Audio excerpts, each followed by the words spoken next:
Hi guys dan selamat kembali ke Studio Sembang bersama saya Amy. In the studio this week, kita ada seorang rapper, seorang entrepreneur yang dah banyak buat podcast. So sebenarnya Amy tengah mencari point untuk introduce seorang yang tak perlu introduction sebenarnya, dengan cara yang lain daripada yang lain, tapi susah, okay? It's the one and only Nigel Sparks. Hi Nigel, welcome to the show. Hello, thank you for having me. Thank you so much sebab sudi datang. Dah tengok kita ada apa? Mesti korang jealous kat rumah. Belum tapi start dah payung dah. Wah, dah payung dah. Kita Yes. kena start on brand lah kan cerita dia. Dan untuk kita pula, on brand kita adalah untuk mulakan dengan soalan yang sama setiap minggu, which is, how was your childhood? Childhood. I actually don't have much memory of it. I don't know, is it weird or is it just me? But I think I just have very bad memory. I don't have much. Not saying I don't have much childhood. I don't have much memory of it. So it's very simple, I guess. You know, I grew up in Sembang. Went to Chinese school. I don't know. Typically play basketball. Very, very typical. You know, nothing really too crazy or too sad or too trauma to share. Very ordinary. Yeah. My parents worked very hard.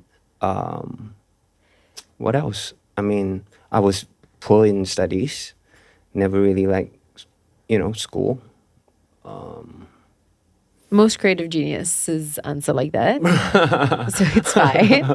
I'm glad I fit that, but I fit that I fit in that, I guess. But yeah, nothing really too crazy or too memorable for me to share. I suppose yang menariknya juga adalah you grew up in a really different time from the time that we are in now. I mean, so did I, okay? So Right. it's nothing, again, Yeah. it's more so just the fact that zaman tu memang tak ada social media, tak ada semua Yes, tu. So I yes, think it was a yes. much slower time Yeah. to be a kid. And it's Yeah. crazy to see how much benda tu dah berubah. Yeah. Dan kita di antara mungkin generasi yang pernah mengalami sesuatu yang lain daripada apa yang kita tengah mengalami sekarang. And you've obviously found so much success in the digital age as well. Right. Which is in contrast to how you grew up. That's very interesting.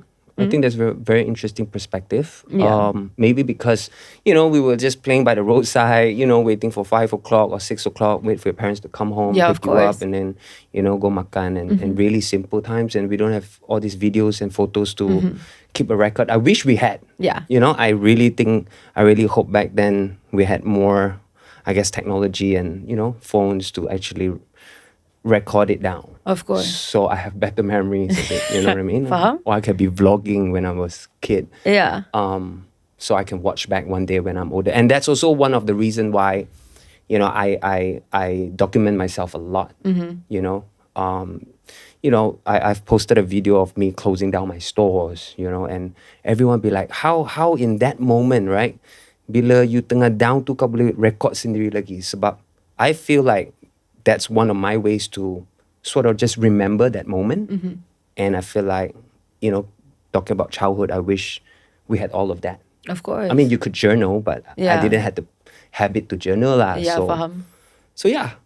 Dia lain lah sikit. And satu lagi yang I rasa macam sangat lain zaman dulu dengan zaman sekarang. Bukanlah dulu yang terlalu lama pun. Yeah. Kita kan muda. Kita Yes, 21 yes. dekat hati. Tapi the difference is also the fact that accessibility was like a completely different ball game. Yes. And apa yang I rasa sangat menarik pasal you is that you were always interested in hip-hop from like a really young age. Yes. Which is, honestly, Nigel, pretty niche, yeah? Very. Like, especially that time. Yes, very niche. Yeah, so what got you into it? Dari mana datangnya putik dalam hati, this like appreciation of hip hop and whatnot? I think it comes from trying to be different from my friends, right? And of course, I found hip hop music specifically and how it, kind of speaks what I was feeling. And then that just really helped me feel better lah, to actually have a voice to be like helping you articulate what you can't say or you can't express. So I think hip hop definitely helped me in that way, and really, I think at the end of the day, just wanted to be different. Nowadays, it's like you go online, you see what everyone is doing, you want to do the same. Back in the day, it's like for me, it was okay. Everyone's like, with very fancy hairstyles. I come from Chinese school, so all these kids will have very nice hairstyle. Even in secondary school, high school, and I always just thought like, hey, I want to be the different one. I want to be the odd one out, and I was totally fine with it. Really? Being the alien.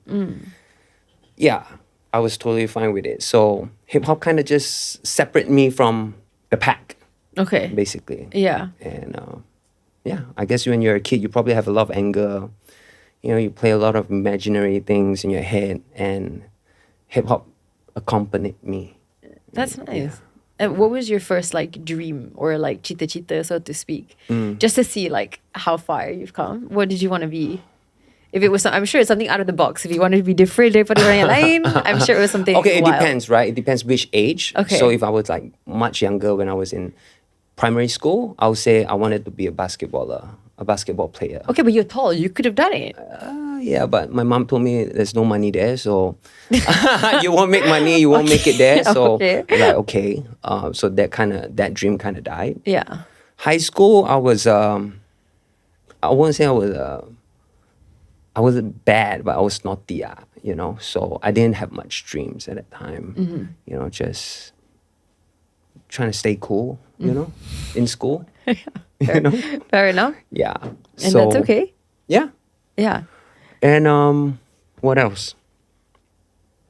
Yeah, that's pretty much it, I think. Okay. Well, that's fine. I mean, sometimes kadang-kadang I rasa macam life yang akan membawa kita ke satu tempat. And sometimes it's something you plan for yourself, but sometimes it's even more fun when it's something that you kind of go with the flow and then it writes itself for you. Yeah. So talk to us about your kind of like your first job and how that started a lot of things for you. I think it was it Echo Park in Sungai Wang? Yes. No, Pyramid. Pyramid? So that was, I started. Subang lah, Yeah. okay, So standard. I basically got I did my internship with Echo Park. Okay. And after the internship, I fell in love with working. Okay. So That's like crazy. Sorry, say that one more. Nigel, what? Yeah. No, I started my internship and loved to work. Yeah, that's when my life turned around. So if you ask me about my childhood, right? Yeah. You can kind of see that I'm like a bit lost with that chapter of my life, because really there's nothing much. I was just a very ordinary kid, trying to be different, trying to stand out from my friends. Still didn't know what I want to do until I got into my internship. That's when I enjoyed working. I fell in love with working. I became a workaholic. I love serving customers. I started realizing that I know how to sell and I'm very good at selling. I find extreme fulfillment when a customer ever walks back to the store to look for me. And if I'm not in the store, they won't buy. So that gave me this very huge fulfillment. And I just started becoming a workaholic. I couldn't stop working. You know, I enjoyed going to work. I enjoyed cleaning the store. I just enjoyed my life started there. Let's just say. Yeah. I think that's kind of crazy that you say that you found so much fulfillment, because I think nowadays the entrepreneurship mindset has changed a lot, where now everybody does not want to be a workaholic, especially if you're working for somebody else, right? Everybody wants to work for themselves and also find this type of like balance in life that can be really elusive and difficult to come by. Did you ever, like after some time working in this position where I think you got a lot of recognition from being such a great people person, did it ever get to a point where you were like, I kind of want to my own thing? do this for myself rather than building somebody else's dream? I had no problem building my ex-boss dream at that time. Yeah. It was just that our vision didn't align. And so that kind of triggered and got me the idea of, okay, maybe I should start my own clothing brand. You know? So I understand. And I think like, I actually feel like there's nothing wrong working for people or building other people's dream. I think sometimes social media made us feel like we have so much pride. It's like, oh, why build other people's dream? You should build it for yourself. But they have no idea how much it takes to build your own dream. And it takes a certain type of person are you willing to sacrifice? You know? Senang cerita, like, are you willing to sacrifice? Because, you know, we put in so much. Recently, I posted a quote. It says, not a quote, actually, it was just a question. It says, how much did it cost? And the answer is everything. Like everything. It's easy for us to just say, hey, you know, start your own dream. Why build others? I actually encourage you, go ahead and then, you know, find out if you are made for it. I think it's not for everyone. You know, so at that time, during that age when I was working, I was doing marketing. I was so passionate, like everything was new for me. I was an open book. I didn't kira basically so much. I just non-stop. I became almost borderline crazy, you know. My parents look at me like, what's wrong with you? Like, what's with this job? Are you taking drugs? Who are you hanging out with? You know, and it was my first job. I was getting paid like what? At that time, I guess it was okay, 1,008. You know, I was very happy, very, very happy. You know, it wasn't even about the salary. It wasn't even about anything. I was just very innocent, you know. Still is. Nothing's changed. Yeah. Except probably a lot of sacrifices along the way. Yes. Did you ever feel like, I think there's also another stereotype that I wanted to ask you about, where I think for most Asian people working in anything to do with fashion or creative is like, oh, maybe go get a degree and become an accountant first. And then after you get your degree, maybe you can just stop that and then you can do your fashion or whatever. Was this ever something that was like relevant in your life or not really? Not really. So very different. So my internship was in my 6th semester. Yeah. So I had one more semester, 7th semester, where I have to go back to complete the semester lah. Right. So when I went back to the 7th semester, I was already like, my heart wasn't there. Right. Only my body was there. Yeah. My heart and my brain is no longer there. I was just thinking about work. When can I go back to work? And obviously, during my internship, I was already offered a full-time job. So at that time, I was like, oh, you're telling me that I don't have to complete my diploma. I'm already offered a job. So then I started questioning, like, then do I really need the paper? You know, but I had to, because obviously, you know, our parents paid for it. You know, it's only right. So I completed it, and then I went straight back to work. Yeah. And I never thought of degree anymore. Yeah. Was it the fashion aspect of it? Was it the people aspect of it? Like, what do you think made you love the job so much?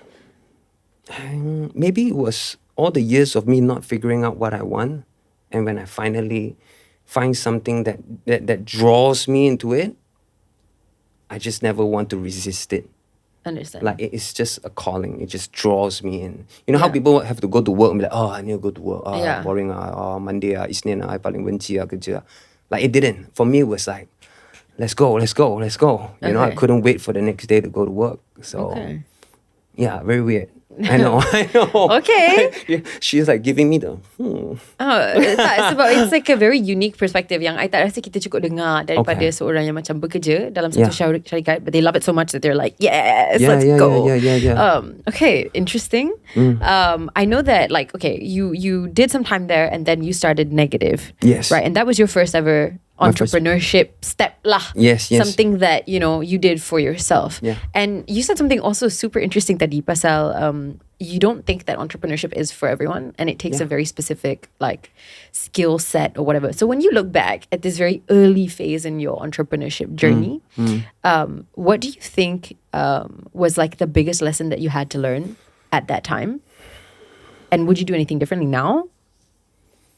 I will answer your second question. Would I do anything different? I always say no.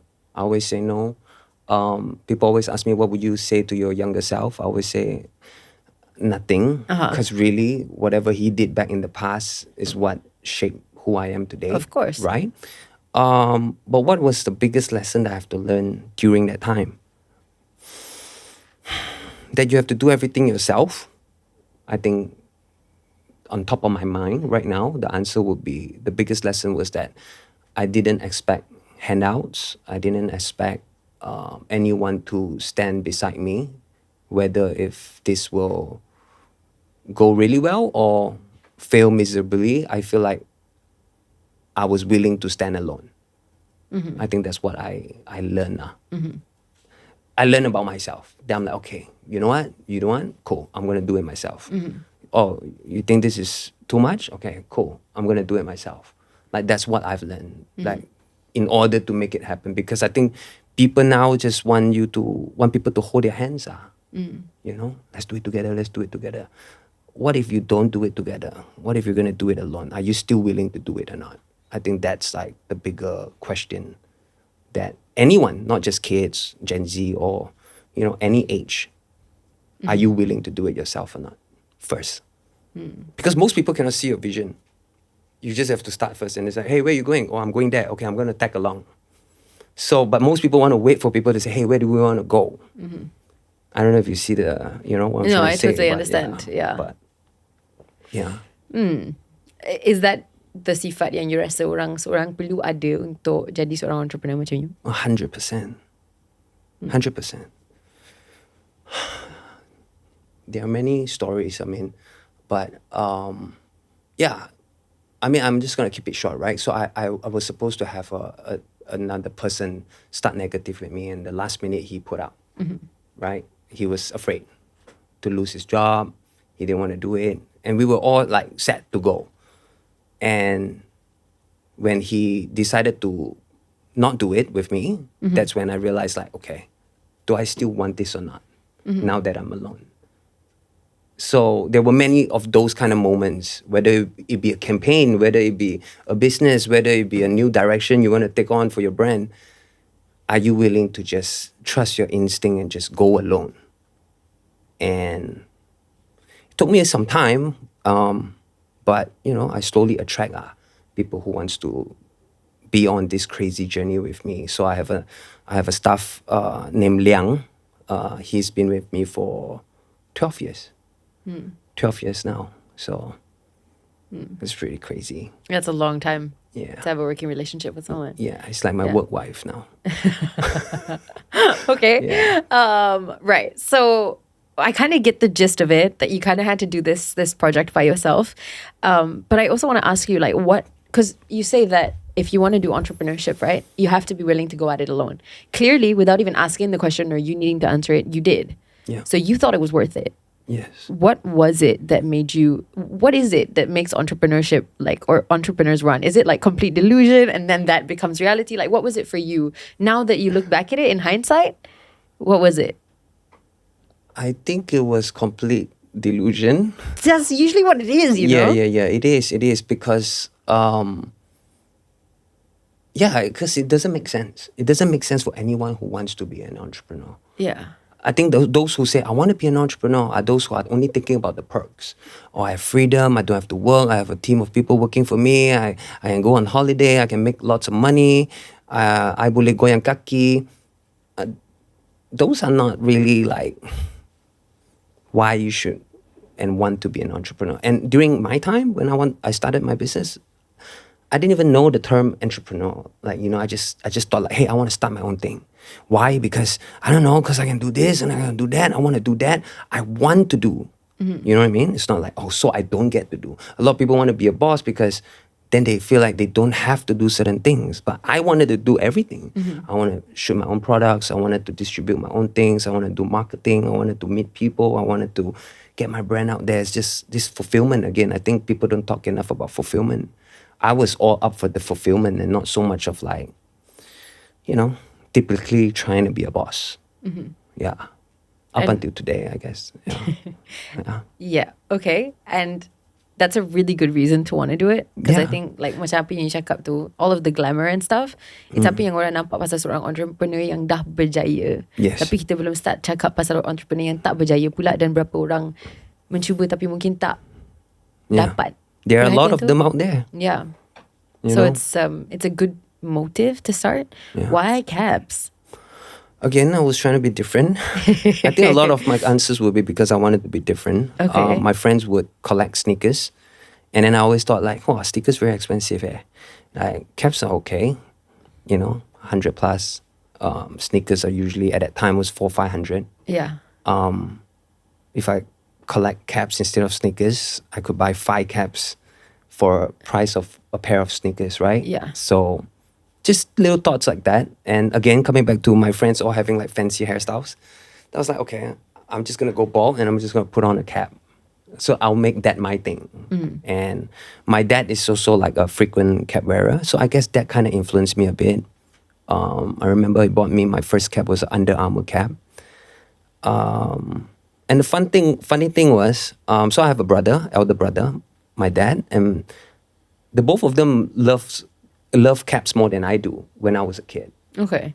And then I started, it started to grow in me, and I started to wear more caps. And, with the influence of hip hop, me trying to be different. So I started collecting caps. Yeah. Okay. Why, And no, why are you giving me no, because I Okay, think okay, like, okay, okay. in business school, the first thing they tell you is do the market research first and cater to the market, right? That's the first thing they teach you. They don't teach you to cater to your own interests because that is harder. I don't think it's impossible. And I think you've done it really successfully. But I think that convincing other people of your mindset is so much more difficult than looking what everyone already thinks and catering to that. Yep, So yep. you went about entrepreneurship in the most difficult way yang pernah wujud lah dalam sejarah. Yes. Yeah. Thank you for recognizing that. I appreciate that. Yeah. And also because I started a cap business because I was a cap collector first. Okay. It wasn't because I thought that there was a lot of money in the cap business. Like, let you know me what I mean? No, you built it. What do you mean? Like you say, if you really do ever get into market research at that time, when I started the Cap City, which is 2013, basically you probably find no data about it. You know, and I'm one person who's not really, I'm a bit of a person who's not, I don't like to follow data so much, which goes against most business owners, and you know, you should use data to your advantage. But I always feel like data is the past. I'm trying to create the future. You know, like if I'm just gonna follow the data, then I'm just gonna do the same thing. Because if you look at my data, my company's data, it will tell you black color sells the best. But I can't be just selling you black color caps all the time. So that kind of traps you into this whole, you know, data thing, trying to succeed thing. And for me, I feel like I always excel when I don't follow data or just go against the grain. You know, it's weird. Don't take my advice. I ada soalan pasal ni kan, but I think this is for later on in your timeline Okay, that I'm okay. trying to build for you here. Okay. Sorry, I'll be jumping. No, it's okay. I think there was like a turnaround after Negative where you kind of came out with the haters cap, right? And I feel like that kind of turned things around when you were building at the very beginning of your career. Yeah. So can you tell us that story and why you decided to like give this a go and what you felt when you saw things kind of turn around? Wow, I hate this. Okay. This is a long time ago, Long right? time ago. This I is need before to- 2013. I tell you, I'm so bad with memories, right? But okay, let me try. That's okay. Okay, so It's here's a good challenge. Okay, It's different from your previous interviews. Okay, yes. Okay, so here's a funny story. How did the haters design? In case you guys haven't seen, I believe your team will put a B-roll. It's very obscene. It's a middle finger on top of the crown, the cap. How that idea came about? Let's talk about it. Yeah, I would love to. So there was a hater during that time. Okay, then I was in China. I was sourcing and whatever. Suddenly, I was thinking about this hater, and this design I can't explain to you. Okay, this exact design that you see, the cap that I designed, just popped up in my head. And Chinese always say, you wake up, you see 4 numbers, it's like Go by the number, right? Yeah. So that was that. That was that moment for me. Like I saw it. Okay. Then I was just like, hey, wait, there's this image in my head, there's this design in my head that like, maybe it exists already. Somewhere at the back of my head, it just popped up. So I had to call my friend, I text my friend at that time, because in China, I don't know now, but at that time, you can't use Google at that time, right? So I had to text my friend and say, hey, help me search for this design, right? Google search it. Middle finger, haters, and then she be searching all over the internet. She said, no, there's nothing what you are describing. And that's when like this inspiration just came, and then I started designing that cap in China. And I submitted it and I produced it. I was just very confident that it would sell, that it would speak to a lot of people. But the funny thing is that the irony was that was also kind of like towards the end of my journey, because I was running out of money already. Negative wasn't making much money. The brand wasn't making much money. And that was sort of like my last straw. So I produced, I think, was it 100 or 300 caps? I can't remember. And one thing I didn't tell you was that Negative was also distributed by my ex-boss company, which is 𝙁𝙁𝙁𝙁. So he had his stores, right? So when I resigned from him, I actually started my brand. So what happened was, I made those caps. I told my boss, I said, hey, look, I cannot do consignment for this. So to those who don't know what consignment means, is that you put your products in someone else's store, and if only it sells, Then they the pay. person will pay you. So that's the business model that I was doing for Negative in his stores. And then people will owe you money lah, 30 days terms, 60-day terms.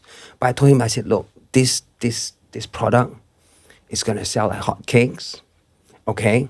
And I can't do consignment, so I need you to just pay me up front, because at the time I needed money. Sell.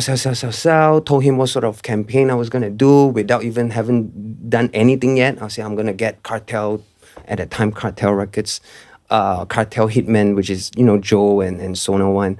I don't know even they remember this, but I got them to shoot a video for me. But I told my ex-boss, I said, look, I'm gonna do all these things, and it's gonna sell like hotcakes. And he bought the idea. He paid me upfront, gave him the caps, and it sell out. And then really the cap just started taking off. So much so that we had like imitation fake Fakes and caps stuff, yeah. in China, Yeah. I don't know, Thailand, Korea, all over Asia. Yeah. So that was like my, I guess people say, first pot of gold. Yeah. Like I Big finally, break. big break. And then I took that money and I told myself like, okay, now what do I do? Right? These caps are selling very hard. I've always wanted to bring in this international brand. And so I started the Cap City. So that's how I started the Cap City. Yeah. Yeah, I don't know if I skip anything, but yeah, please go ahead. That's ask pretty me much the and- story that I have. I have Yeah. so many questions for you on this, right? Okay. Because I think that there's something that you did that we should talk about. Okay. Because it's something that a lot of people want to do. And this is called giving yourself a big break. And this is rare. Sebab I rasa macam, I'm not sure how people feel about it, but this is my own mentality growing up in Asia, right? Is that, ataupun mungkin, maybe this has nothing to do with the fact that I grew up in Asia and has more to do with the fact that I'm in entertainment. So I always sat around waiting for my big break to find me. And tak pernah sekali pun terlintas dalam fikiran yang saya boleh bagi diri saya that big break, right? Like you can go and make opportunity. I thought you had to find opportunity. I thought you had to train really hard. So when the opportunity comes, you take it. I didn't know you could make it, right? And you somehow did that for yourself. A new chapter begins with Access Y. In a fast-paced life, complicated routines just don't fit. One cream that brightens, evens tone, and hydrates.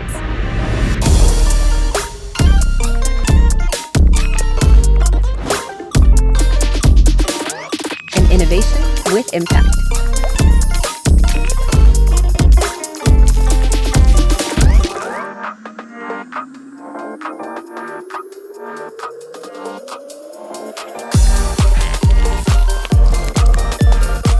Pair it with the Glow Serum for deep hydration and physical sunscreen for all-day protection. Your piece of glow for brighter skin and calmer moments.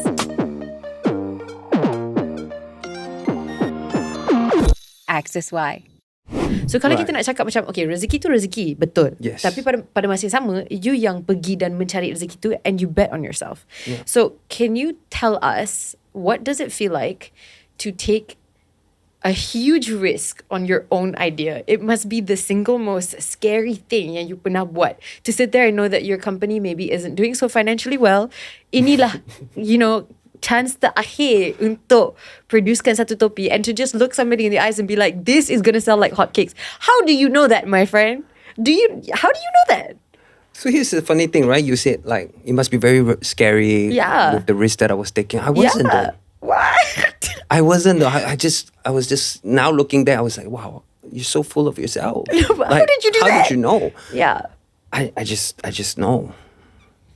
Wild. You know? But of course, I don't say that like I'm a genius, because that's just one out of the many things I've said it will go. Yeah. And many of them failed. And that's why I was at the end of my journey. Yeah. I thought I was at the end of my journey. Yeah. Right? At one point, promise me you won't laugh at me. I won't. I might. We made these little negative keychains thinking that we were gonna be rich. Right. I just thought like, oh, Yeah. I need to sell something cheap because the clothes people are not buying because they say it's too expensive. Let me make something cheap. Let me sell keychains. 10 ringgit for a keychain. I bet my friend Alvin's gonna buy it. I bet my friend Ricky's gonna buy it. We can go out and like start selling these keychains. Like, you know, sometimes you have just wacky ideas. Wacky ideas. But I think I don't think that's funny. I don't think that's something to laugh at. I think you have to. Well, I look back sometime and I'll be like, wow, this keychain, like I still remember like at that I really thought this was financial freedom. Right. No, I get you. So there are a lot of times I am confident, but there are a lot of times I was wrong too. Let's not forget. Yeah. So and I was confident. Yeah. Keychain, bro, that's the way to go. You know what I mean? I get you. And then there was the haters, bro. Trust me on this. Yeah. You know? Yeah. Yeah, in many ways, it's like almost like borderline, like a gambler, you know? It's like, I'm going to win this round. But I think it's a bad trait to have. I don't know, in this... I mean, I wouldn't gamble with money, but I would gamble on myself. And I think not enough people do that. And I hope that that's something that orang belajar daripada you, is the fact that, you know, it doesn't make it, and I think everybody makes mistakes, right? Whether it's a keychain for you, dalam cerita you, ataupun like, and my mistakes happen every day. I feel like I make 10 and then I just need to get one thing right. You know what I mean? You don't have to be right every single thing that happened before. You just needed to get haters right. That's it. Yeah. And you just needed to never stop betting on yourself.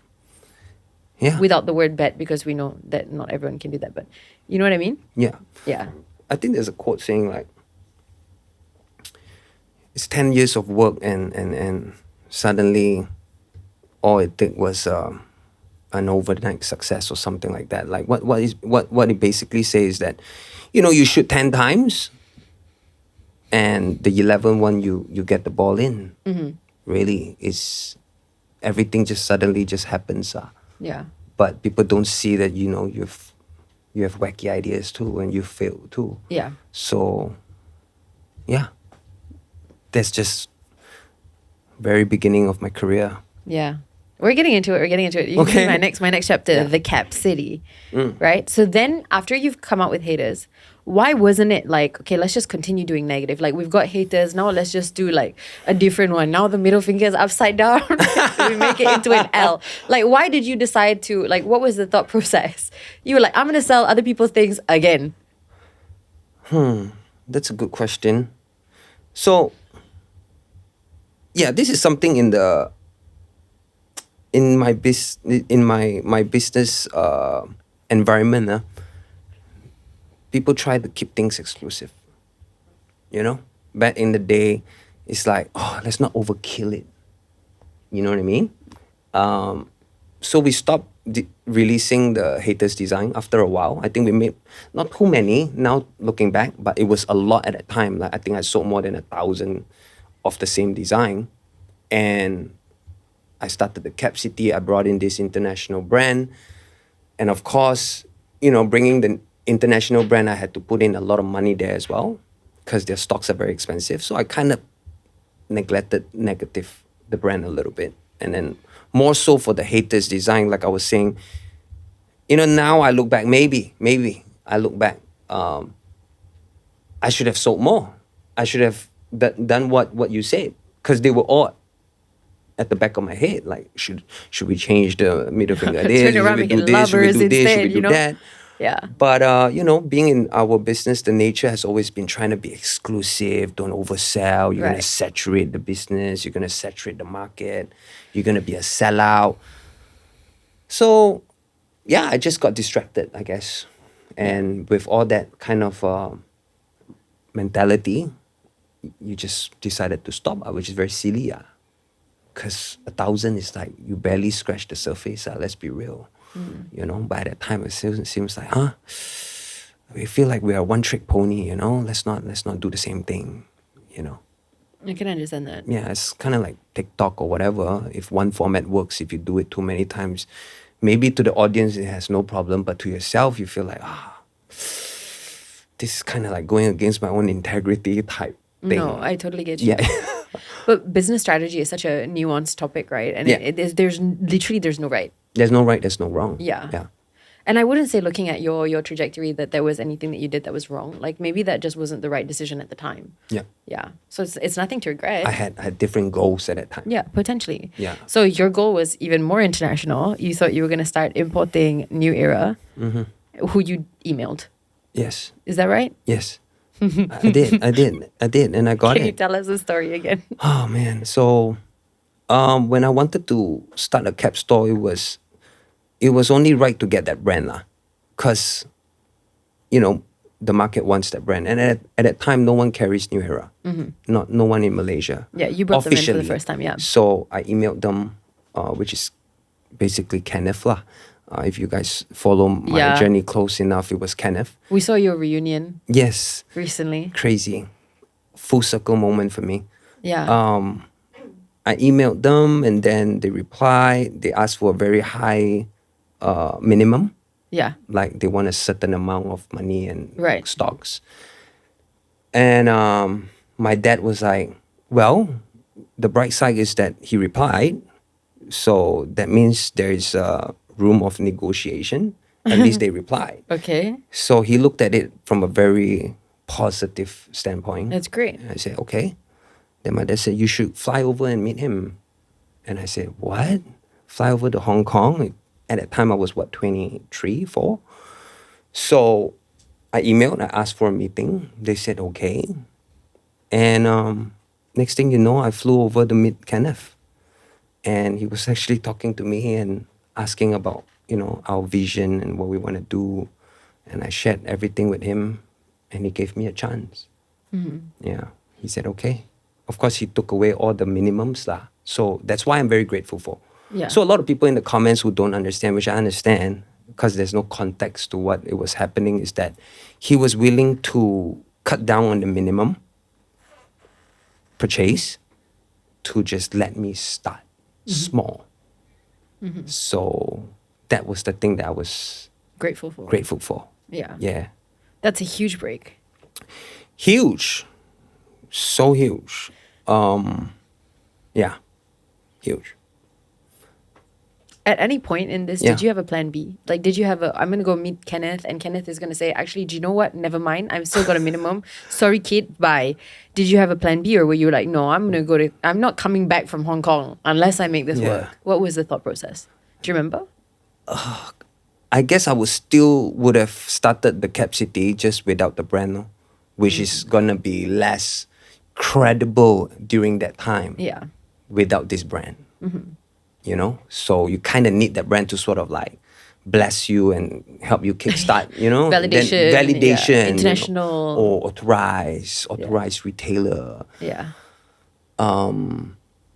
If my plan failed, probably, I don't know. I really wouldn't know.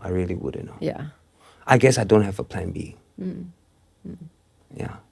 Good thing that you made it work there. Yeah. Yeah, and it was really successful. Yeah.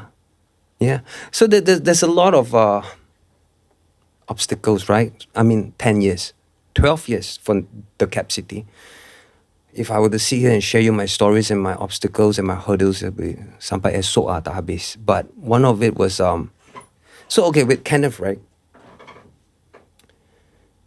When we agreed to finally, when he agreed to finally let the Cap City carry the brand, guess what happened? This is something maybe I've never shared. At the same time, he offered someone else. Locally? Oh. So someone must have known. Someone sabotaged the deal and reached out to him to make a bigger purchase. Huh. Yeah. And here's the funny thing. So where my store is, second floor in SS15, I just finally spoke to the landlord. Then I said, hey, I want to do this business. She said, okay, go ahead. Made the deposit. And then the email came to say that, hey, moving forward, when your store opens, your purchases will go through this person, this new company in Malaysia. Right. Bro, I broke down and I cried so miserably. I remember I was so upset because the goal was to start small, bring in the brand, build the Cap City, slowly make a bigger purchase and be a bigger player in the game. Right. But someone came in Had between. intercepted you. Yeah. Yeah. And so I was furious. I was upset. I emailed Kenneth. I said, what's up? Why? Obviously, he said it was business decision. His at that time, his director wanted to, obviously when a big corporate wants to make more money, lah, Meet basically. their commercial target. So, where should I take from here? So basically, I still went on with the business, but I've already made my first purchase with them. I made a big purchase. So what I did was, I was so confident that I was the cap guy and that no one would know caps better than I do and know how to sell caps better than I do. I kept those caps in my storeroom. And what I did was I started reaching out to other brands saying that, hey, look, I got this brand, New Era. You want to be in my store, the Cap City? I just need some caps from you. I just want to buy only caps from you. And then these brands be like, okay, sure. So what I did was, with the stocks that I have, right, I outlast the other person's business. So what I did was I released little by little to the market, knowing that this person has made a very, very big purchase. And I knew that they weren't going to sell as good as I will. And so I know this is really deep into like strategies and stuff, but yeah, I remember because I didn't want to buy from them, I was so stubborn that with whatever stocks that I have bought, I just told myself I will outdo them. And there's this, again, delusional thinking that they bought a lot of stocks, and at the time, I'm just going to go really specific here, right? So like these are called fitteds, and fitteds at that time was very hard to sell because they have sizes. And I knew my competitor at that time, this person, brought in a lot of fitteds. And then at that time, I was buying snapbacks, which is adjustable. Okay, I'm going really detailed here, but No, but I'm fascinated. follow Please. me here. Okay, teach So us. what I did was I took all the stocks together with other brands just to wait for them to sort of Fail. Okay, fail. That's a good word. I was about to say something worse, but fail, and then I could bring back the deal to me. Right. So what happened was it did happen. I successfully outrun them, right? And what happened was, I remember this very clearly. When it finally failed, like they stopped carrying the brand because they don't think the couldn't move business is lucrative anymore. Right. Dia orang rasa macam, actually tak boleh jual lah, benda ni tak boleh buat duit. So obviously they stopped lah. So what happened was, Kenneth, I remember this, flew all the way from Hong Kong to my office to apologize. Yeah, he flew all the way in to my office and sat down and said, look, it was never my decision. And I believe him. It is not him pointing fingers. I know him and I appreciate him. And I also understand it's a corporate decision lah. So at that time, he said, I apologize for what happened. That shouldn't have happened. If it was up to his decision, he would never, let corporates run the brand, because corporates just really don't care about the brand. They just care about profit.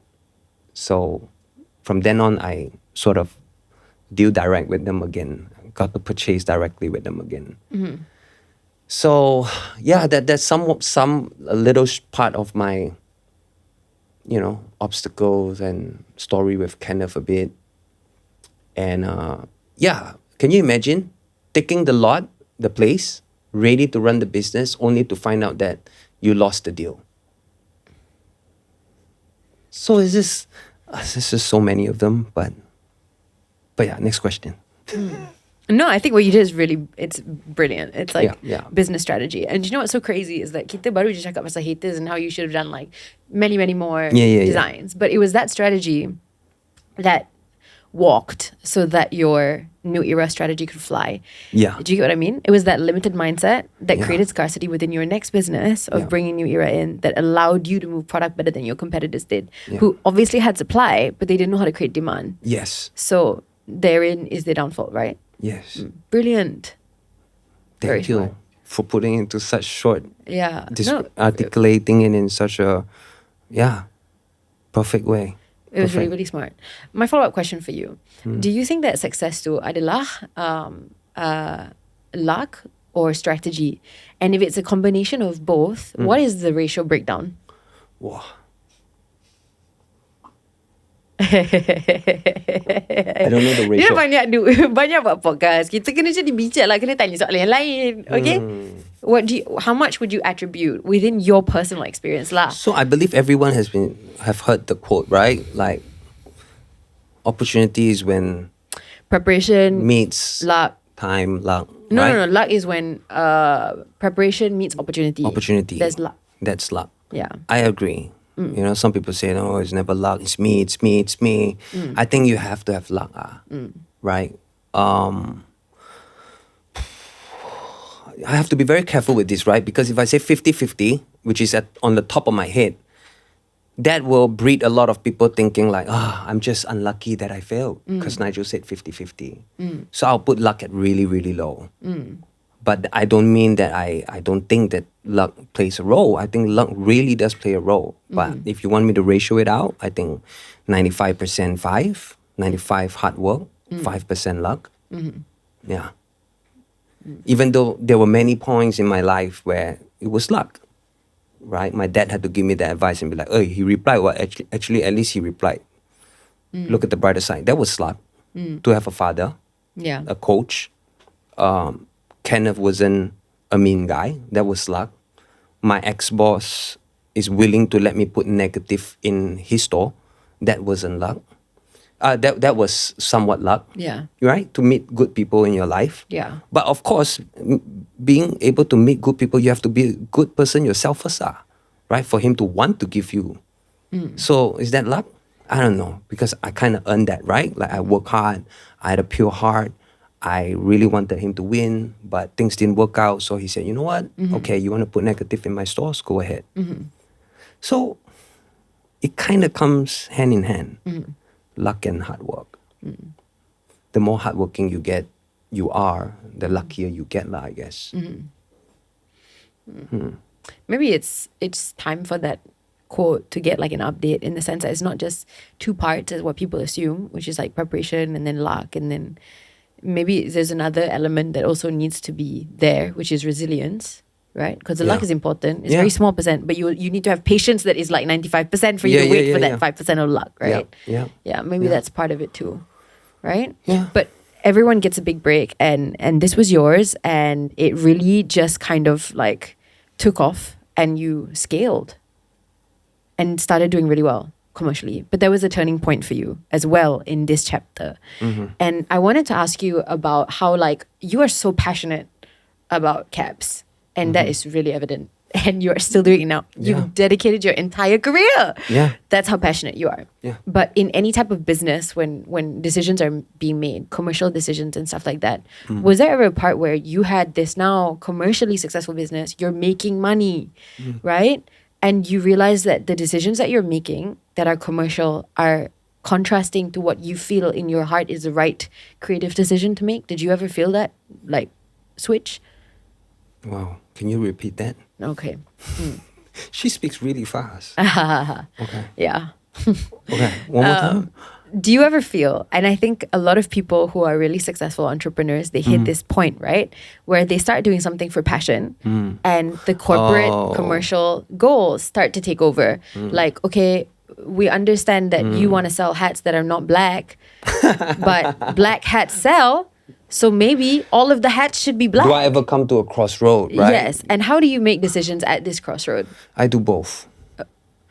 That's a lot of capex. Yeah. Okay. I do both. So there were many times where we had to like, you're right? So you started off passion, and then now it's like, now you have 20 fellas to feed, basically, right? 20 staffs to feed, all these equipments to pay. Now you're like, I need to sell some black caps, right? Yeah. Then what do you do? I do both, basically. I'll still do the commercial, what the commercial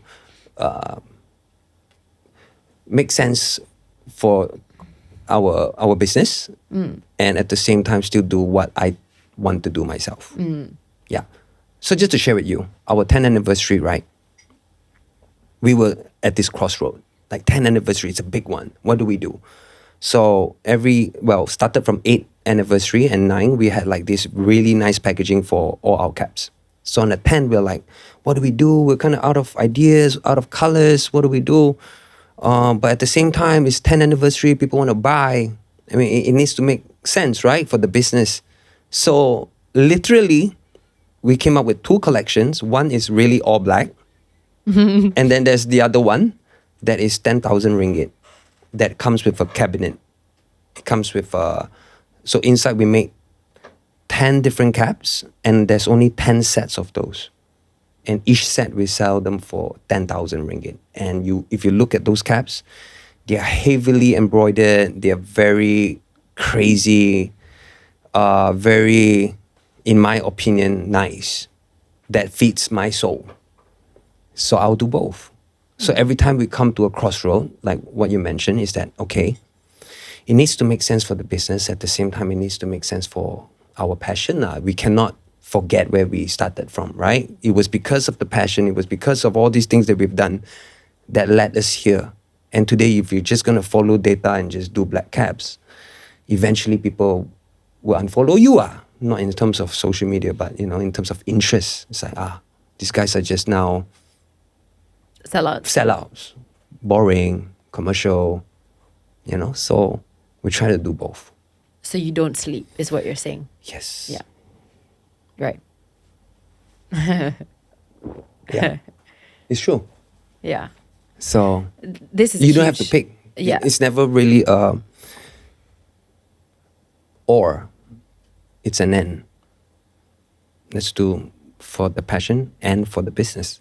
Let's do this and that. Why pick? Sometimes I feel like we, as creative, we just like, should I do TikTok or should I do, YouTube? Do both, lah. Should I do shorts? Should I shoot vertical or should I shoot horizontal? Shoot both, lah. But yeah, I mean, sure. Yeah, sure. Yeah. And then you pay like a giant personal bill. Yeah. When the invoice comes at the end of the month, you're like, yeah. Every single line is how I made this happen, right? Yeah. What's the personal sacrifice been for you to be able to keep this going on and to cater to both the creative and also the commercial at the same time? Sleep, Huh? Sleep. Yeah. You don't get to sleep. But it's more than that. Do you get to spend time with your friends? Do you get to hang out with your family much? No. So I don't have much. So to say I don't have much friends sounds really sad. First of all, whatever I'm about to say, I'm not sad, so don't feel sad for me, right? Because I feel like when I say I don't hang out a lot, I don't have friends, people are like, oh, it's so sad. It's so sad. Your life, your entire life is work. It's so sad. I'm like, no, I'm not sad for me. So don't feel sad for me. Who are you to feel sad for me? And I feel like every time I sort of share my work ethics or my principles or values, people be like, that's a sad life, bro. Get a life, bro. I'm like, I'm enjoying every single minute of it. That's great. You know what I mean? Like, I don't my friends are going to hate me, but, there are certain people that I don't want to spend my time with, right? Just because, like, I'm a strong believer in protecting your own emotions. Okay. I do not want to be distracted. So if I go out, so for a very long time, I'm just locked in. And that's why I always say I enjoy pandemic a lot. During the pandemic, I know, there were a lot of victims out there, but for me, it was a different thing. That's where my life really turned around too. So that, I don't know if that's my next chapter or your next question. Chapter, of but course, that's my next chapter, because pandemic is where I got to really not go out. No one would judge me. No one's calling me to go out. I'm not thinking about my friends going out. I'm not thinking about this party that I'm saying no to. I'm just in paradise. I'm sleeping in my office, and I got to just work 24/7. My brain is just working, spinning, thinking, designing. I don't know. I just enjoy working so much. And to your question, I sacrifice a lot. My family, now I meet my parents once a week. Most of the time I'm just working. Really. You come to the Cap City, you'll probably see me. Yeah. I'm just gonna go, yeah? So, during the beginning of my TikTok, the first video sort of went viral, even though it wasn't that viral. It was 100,000+, which was a huge number for me. I was just locked in. Every day I would sit there with Liang, my guy, and like force ourselves to think of the next video and the next video and the next video, and told myself I'm going to do a video every day for the next 90 days. And that's how Jangan Cakap Abang Tak Payung came about. That's how. So again, coming back to your question, is it luck? Is it luck? I don't know, because I was locked in. I was putting in the work. I was waiting for that moment to happen, and everything turned around. The last 2 years, my life has just changed. Winning the award was crazy. The Nampak award, right? Like, none of it was even part of the plan or the strategy. I'm someone who goes with the flow a lot. And I think the best moments in my life happens when I don't plan it, really. Meeting Kenneth, all these small little things, full circle moments for me. Puan Sarima asking me the question, siapa payung you? And that was also because I didn't want to know the questions, and that clip went viral. I just believe in just really living honestly and being in the moment. I like to spend time thinking, so don't mind me if I pause a little while. I just like to take control of my time. So coming back to your question, no friends, not many friends. Now my team is my family, my friends. My customers are my friends. I enjoy spending time with my customers. So much so that I enjoy spending time with them more than, the industry, or trying to go to certain events, trying to get validation from certain parties, right? I know what matters. Yeah. Very interesting. So I think we've gotten to a point where it's time to ask you about social media lah. Okay. Right? And how that happened, and like, can you talk us through how this kind of changed so much within your business, right? I mean, you were already incredibly successful before, not to discredit anything you did pre-COVID, but this really was a time where you started like approaching social media with a vengeance, as you said, like one video every day for 90 days is an insane turnaround time. Yeah.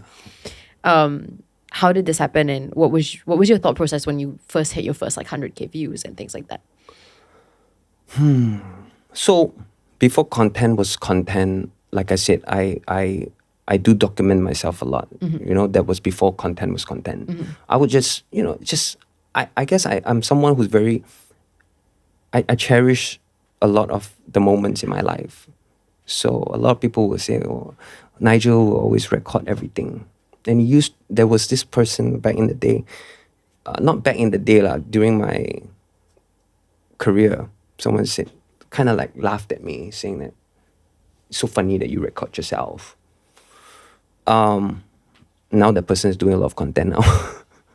But anyway, one more point was, I was already doing content before I blew up. So during that TikTok phase, it was just, I guess it was the right Practice time. And, yeah. It was just preparing me to just know how to edit videos.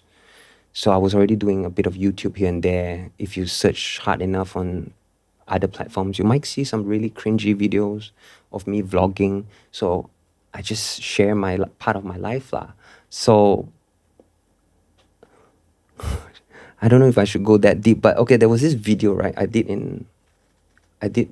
posted on YouTube. It's very aesthetic, very, in my opinion, nice lah, right? I did the video, obviously, I thought it was nice. And the views was just horrible, like very sad. And I was very angry. It was during Chinese New Year.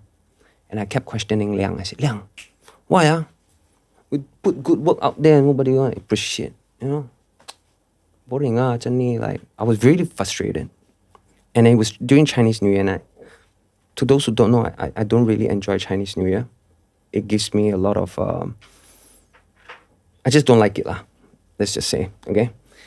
And I was alone in the office at that time. My girlfriend balik kampung, Liang balik kampung. I was alone in the office, and it was driving me crazy. It was like this, I was like in this microwave or this oven that is like just cooking. Really almost borderline panic attack. Like I was really annoyed, panic. At that time, I really hated a lot of things. then what happened was, what was the first video I did? Oh, okay, yeah. So what happened was when Liang finally came back from Chinese New Year break, I said, okay, Liang, you know what? I'm going to jump on TikTok. Bear in mind, before that video blew up, I had like 3 or 4 videos, just simply putting a video with a song and call it a day, right? I said, okay, you know what? I'm going to make a video on TikTok counting how many caps I have. I'm going to reintroduce myself to the TikTok world, or to the world that I'm the man of many hats. So man of many hats started during my TikTok phase. Mm-hmm. And yeah, so the video of me counting caps, and I really didn't script it. I went around, searched for caps. Where else do I still have caps? I stored my caps in this luggage bag and in an ice box. I counted it. And that video got 100,000 views within 24 hours. Mm-hmm. That's when everyone was like, wow, who's this guy? Oh, I know him. I've been to his store. Blah, blah, blah, blah, blah. I'm like, wow, this TikTok is crazy. And I couldn't sleep. And I couldn't stop. Ever since then, I just started sharing my journey as a cap collector, sharing my journey as a cap business owner, sharing everything about myself. And yeah, one thing led to another. I started giving out a cap in front of my store. Yes, I remember, yeah. I told Liang, like, hey, guess what? What if we just put a cap outside of our store? Do you think anyone would come? He said, let's find out. So we tried. 8 minutes, the guy came up. We celebrated. Oh my God, you saw our TikTok, you came for the cap. And that was on a Friday. And then we said, oh my God, this is so fun. We said, let's do it again next Friday. So we call it Payung Jumaat. And at the same time, I ran with the whole And this is what jangan, like, cakap, tak payung. And that really Shaped changed a the lot of course things. of, my whole team's life, my life, everyone's lives. Yeah. Yeah. I hope I answered your question. Yeah. What does your weekly schedule look like, Nigel? Are you on camera every day? What is it? What's your filming schedule like? Okay, so maybe during that 90 days, I do a lot of content, right? You have to think of what you want to do, and then you do it. Now, I don't do so much of that anymore. So I like to call it just documenting. Yeah, I see lots of videos of you, but I don't see you doing complex TikToks. Can you film here? Can you take this angle? None of that. I can't. Because the output is just too heavy. I cannot imagine that you're sitting there editing your aesthetic video, the one from Chinese New Year. You definitely do not have the time to do that every day. Yeah, I still do a lot, but now I have Ding1, my guy, to help me. Yeah. But us being creatives, we always want to have a hand in it. Yeah. So what's my schedule like? Just really wake up, work all the way till you tired, you sleep basically. And I enjoy it. Again, don't feel stressed or sad for me. I enjoy every minute of it. And for the videos, really, it's just documenting. So whatever happens, we just clip them out and post it. I think those content works the best because it's real. It's not something where you have to put on your YouTube voice. You know what a YouTube voice is? I have one. Of course yeah. I know. Oh, yeah. Yeah. Right. This is my YouTube voice. Yeah. What do you mean? Hello, right. Studio Sembang. And I'm self-aware, so, I'm fine with it. No. It's okay to have one. But I just, maybe as I'm growing older, now I'm slowly to okay, I can't do the TikTok voice or YouTube voice anymore. So I'm just going to still go do things and then see what happens. I respect it a lot. I'll be totally candid, right? Not just with you, but also the audience. But this is a skill that a lot of people who work in traditional media, or maybe this is just my experience again, I don't know. I can't speak on behalf of everyone. I cannot, for the love of me, I cannot do it. I do what? Cannot not have a YouTube voice. Oh. It's so baked into my system. But then you have to it's baked into my system. You have to remember I started working at 10 months old on camera. Right. Yeah. The first thing I learned was media compliance. Okay. I knew media compliance before I could speak. Wow. So, with that being said, I see a camera and I want to be chill, but there's no You chill. just go on. I don't know how to do it. You need to hang out with me more. Yeah, dude. I really just... yeah. So no hatred for the YouTube voice, but also really respect people who don't have one. I think that is a really brave way to live. Here and there, I still have it, right? If I have to make an announcement. But content is just pretty much around what I do in my life lah. Yeah. That's the content. Yeah. Was it tough for you to learn how to delegate? It was super tough. I can imagine, because you're Super like tough. you strike me as a type who is like very like you've done everything. I've done everything. I got better lah the past year. How did you I'm learn how to do it? I'm improving. It's a Yeah, I'm journey. improving. No, I have the same struggle. I have to yeah. remind myself, right? Like, don't, micromanage helicopter parent people. Just let them mess up. Yeah. It's cool. Yeah. I think I got better when I start realizing my managers are also like me. And then they are doing the same thing. Okay. So now, I don't know if there's a saying, but I think there's a teaching or saying that when you start teaching, you're also mastering it yourself. So I think I'm also like jumping the queue. I'm just going to start teaching what I think I know to my managers. And from there, I see it clearer. They're like, why did you do it yourself? You know what I mean? Yeah. Why did you took back the file? You should have passed it to him. So by doing so, by sharing so, I'm also doing it myself. Right. Every time I find myself doing something that is like, it's not supposed to be me, then, because it's so tough, because I started this whole thing myself, right? So it's reflex. It's reflex. Yeah. Yeah. No, I totally understand. Yeah. I have the same disease. It's a disease of like, I can do this in 5 funny you seconds. call it a disease, Yeah, it's but really, it's yeah, a it is, disease. it It's a is. disease, Nigel. You cannot. I know. Don't let it run your life. Because I know you can do it in 5 seconds. Yeah. But you got to take 10 minutes and explain it to someone. Yeah. Otherwise, you'll 5 seconds for the rest of your life. I'm learning. Yeah, it's okay. That's my next thing. Yeah, that's my next thing. Trying to learn. My 2026 bucket list is to learn how to delegate. Oh, it's a skill that not a lot of it's people tough. have. It's tough, yeah. Yeah. And part of you feel guilty too. No, of course. That, like it's okay. If I can get it done in 5 seconds, why should I trouble the person and get it done in 15 minutes? No, He of probably course. needs to go. You know what I mean? Yeah. But yeah, as the team grows, my team grows, I have to. I learned that there were a lot of things I learned from not delegating, and then it backfires. No, of course. It backfires. So I guess now in the new environment that I'm in with the people that I'm around, I am forced to learn. Did you have to build like a content team, personal management team from scratch? No. So you had one this like entire time, because I know you were already an entrepreneur, but when social media really took off for you, was this like a new stream of business? How did you approach it, or was it your existing team from your store? No, it was all me.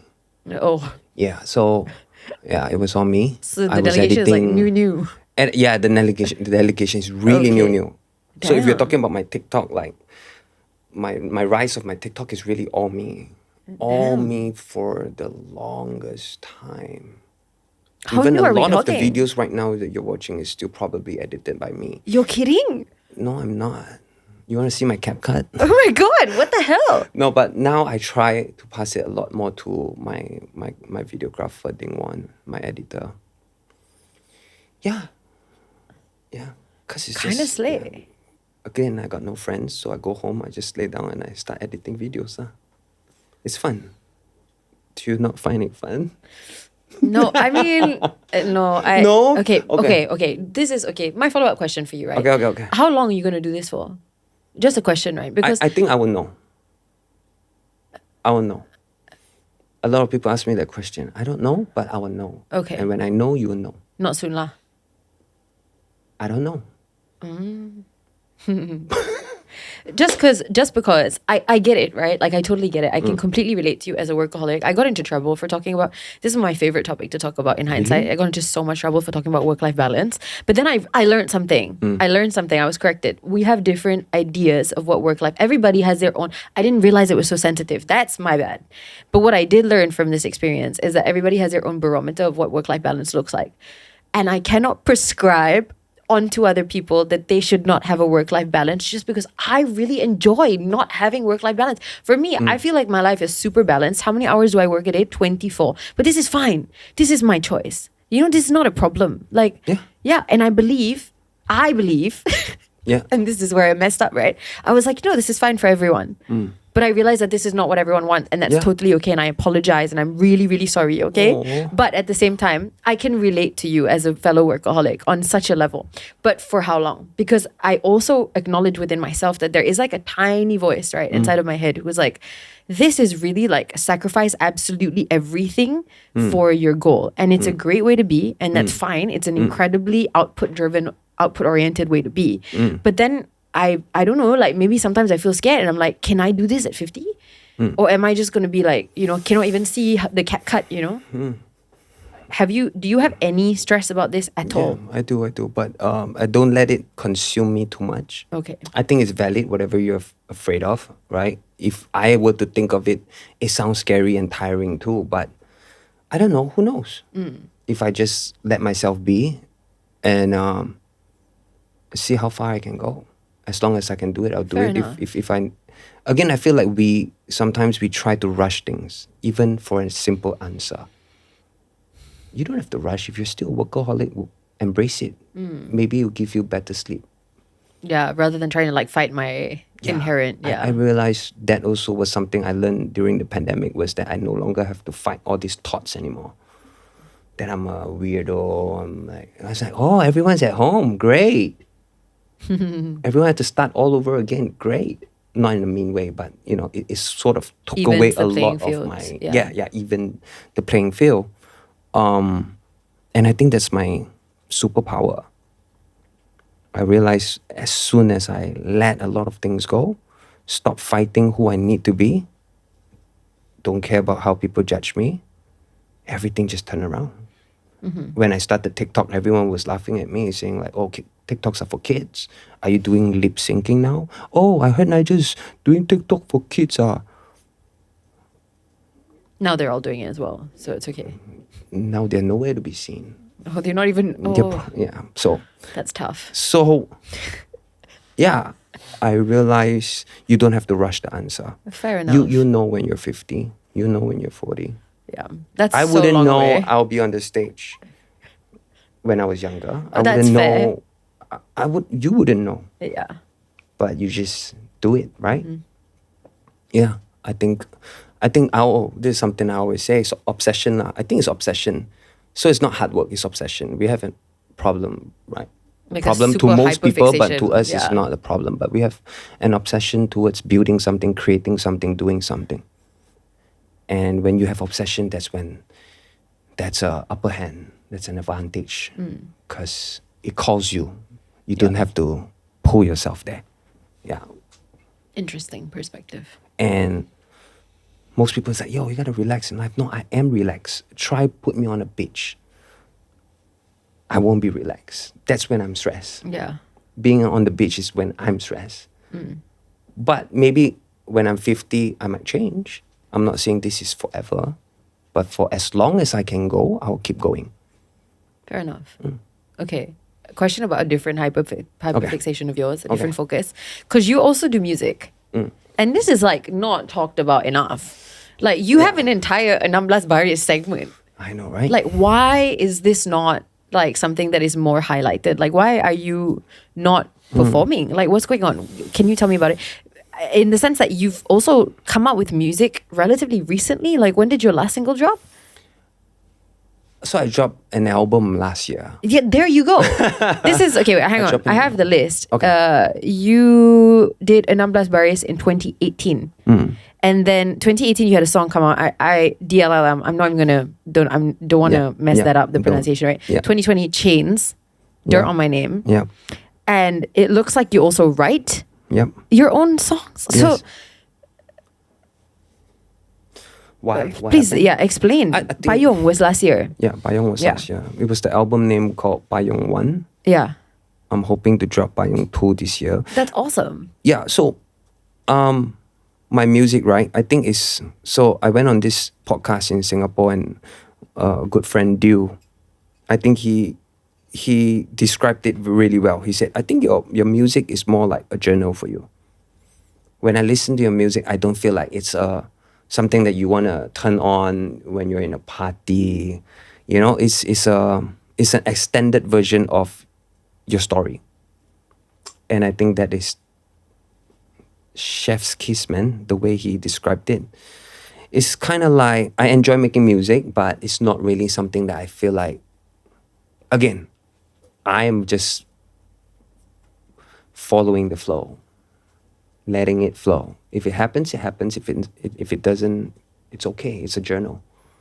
Because if you listen to Payung 1 from the first track to all the way to number 8, it really is just an expression of what I've been through, basically. There's even this one track that is from my father. It's a Richard's voice note. So it's very personal. It's very, very, very personal. Very personal. And I don't plan to be the greatest rapper alive, or like I want to have number 1 song, a hit song. But, you know, kalau rezeki sampai, sure. But if not, I'm just gonna enjoy. I enjoy making music. Have you heard of this thing that they say, don't ask for the third thing? No. Can you explain it to us? No. So, say you want to do podcasting. Right. Why? Is that an actual question? Yeah. Why? Because I felt like as an actor, people only knew me through a character. So it was like, you have a filter in front of me, like in real time. And I felt really angry and frustrated because I felt like, how can I have an audience that is not connected to me whatsoever? This is stupid. So I need to break that down, right? And I have to do this in a way that's also safe for me and maybe comfortable, because I'm also not somebody who is I'm not as brave as you. I'll put that out there, right? Like I as I said, like, really struggle to be myself in front of a camera, even when I try. And so rather than making myself the subject of the attention, let me facilitate somebody else's real story and learn in the process. And so that's why I wanted to do podcasts. So the first question is, why did you want to start a podcast? Second thing was whatever you said. And don't ask for the third thing. Okay. And the third thing being, why is this episode not going? Why is this podcast not nominated for certain awards? Why are people not enjoying it more? Right, I understand. So don't ask for the third thing. Got you. So for me, I make music with that in mind. I want to express myself. I enjoy making music, and that's all it needs. I don't need it to be number 1. I don't need it to be crazy a lot of views. I think my fans, my hardcore fans, when they listen to my album, they enjoy it, and they now know me deeper. And that's the extra third thing, that it's the bonus, but I never asked for the third thing. So same goes to like, it's a bit hard when we touch on business, right? Because people say, oh, you need money, you need profit, you need to run, you need to pay bills, right? So you cannot not say that you don't want the third thing. But for like, you know, hobbies or certain things in your life, you shouldn't ask for the third thing. Because if everything you ask for the third thing, right, your life is just, you're constantly calculating on a lot of things. What's the return of this podcast? What's the return of having Nigel Sparks on my podcast? What's the return of me going to this place? It's very tiring. And like for music, it's just somewhere I feel safe. Me and my producer put on the headphones, we're just talking. Half of the time before we even make music, we're just sharing what we're feeling. It's like really a personal podcast. And he's like my therapist, where I just share him a lot of feels. Because he needs to know where I'm at to start like, okay, I got this. Let me make this beat for you. You know. There's this song, since we're on my music, there's this song named 𝙁𝙊𝙀. And that song was completely inspired by my best friend, my staff, Liang. When he was in Singapore with me on our tour, he went on a podcast. It was very interesting because the podcast, we had 2 segments. One was just with me, one was with him and with Eileen. And he said, the interviewer asked him, like, you know, what happened? How did it feel? And he said, banyak dah berlaku, banyak I tak ingat, banyak I dah lupa. And I took that and I made it into a song. It was completely inspired by him because it's true. There were so many things that happened. Whatever I've shared with you today is probably 2% of what happened, 2%. Yeah. So music for me is really a journal. I enjoy making them. I'm investing a lot into music, not because I want a return, but I just want to make the best music that speaks to my soul. And I don't want to perform so much yet. So I do get like invitations to perform. I just think it's not my thing yet or my time yet. Yeah. I like to attract and not, I know this sounds very cliche, but I like to attract, not chase. I've performed a few times, but only with my fans. So I don't like to I don't want to have to go out. This might come off very it sounds like ego, right? But I don't want to go out to, hey, I'm a rapper, check out my music. Hey, I just dropped this. Hey. Although as most musicians should do that, but because I have the leverage lah. Like music is not my first thing. Music's not feeding me at this point, so I don't have to. It's really a very romantic thing with music at this point for me. Not so much of I want people to know that I'm a rapper, But yeah, speaking of which, I have a new song dropping soon. It's called 𝙁𝙊𝙇𝙊𝙀 with 𝙁𝙊𝙀𝙁. Yeah. Well, I mean, since we're talking about music. No, it's kind of okay. What? You're out here just making music with 𝙁𝙊𝙀. It's chill. It's chill. Yeah, we went to Bromo last year, Indonesia. Amazing. Crazy. And you have zero commercial expectation of this song? Yeah, zero. And what? In an ideal world, this is how art should be made, right? Yeah. No, you're right. Yeah. This is spot on how art should be made. It's just insane that you've managed to protect it on this level. Yes. To a point where it's so uncorrupted. Yeah. So you might have heard this before. Don't make art to make money, but make money to make art. And I am living proof of that. So I'm making money through my business, and I'm also making to make art, so I can fund my art.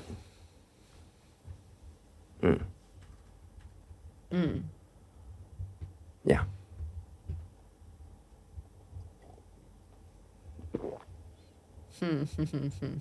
Yeah. That's food for thought. But I believe one day, hopefully, kalau ada rezeki, my music ever goes out commercially, sure. But if you listen to my music, it's really not for the most people. It really is not. You have to know me, sort of know me, know a bit of my story to want to know more. That's where you go. You go to my music, you know me more. So stream it after this episode or, Okay, Yeah. That's very cool. Okay, so I do want to ask you about this. And this is I don't normally ask this question, right? I really don't. I won't put my guest on the spot like this. But this is about your song Single and about the fact that this is kind of like a joke in your... It's part of your branding, dude. I'm so sorry. I really try to not avoid it because I hate it when people ask me this question. Yeah. So things like this, you are totally comfortable with opening the curtain entirely on your life.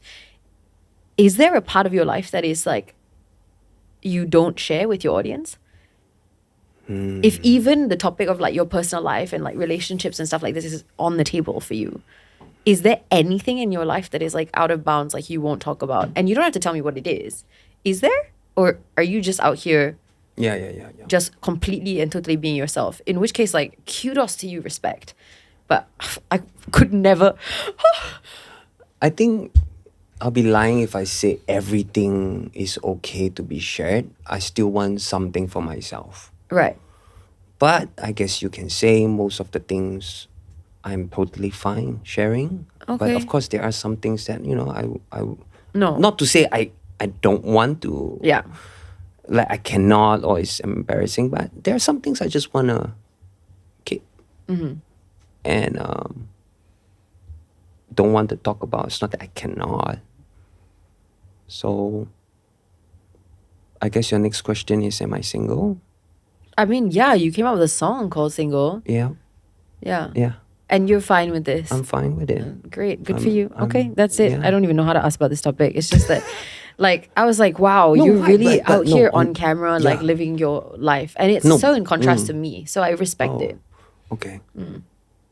Because, sometimes it gets under my skin that people go, of course, again, maybe they don't mean it, but sometimes it gets under my skin when I'm not in the right state of mind. People be like, ha ha ha, like, you single, and it's like, bro, how you having so much fun and joy poking people? And I say this, right? I told my team, I said, thank God I'm such a open book and I'm optimistic and I really don't find being single is a problem, because just to share with you, across all my content and viral moments, right? Single is one of the craziest, one of the top craziest. Yeah. One. Everywhere I go, I'm telling you, Amelia, everywhere, every turn, there'll be someone shouting, "Hidup single." I tell you, this is not even a joke. If today I wasn't who I am, and if say I'm someone who is like actually cares about these things, I think I would have myself. Because it's so intense, yeah. Like I go into a mamang, I go into anywhere.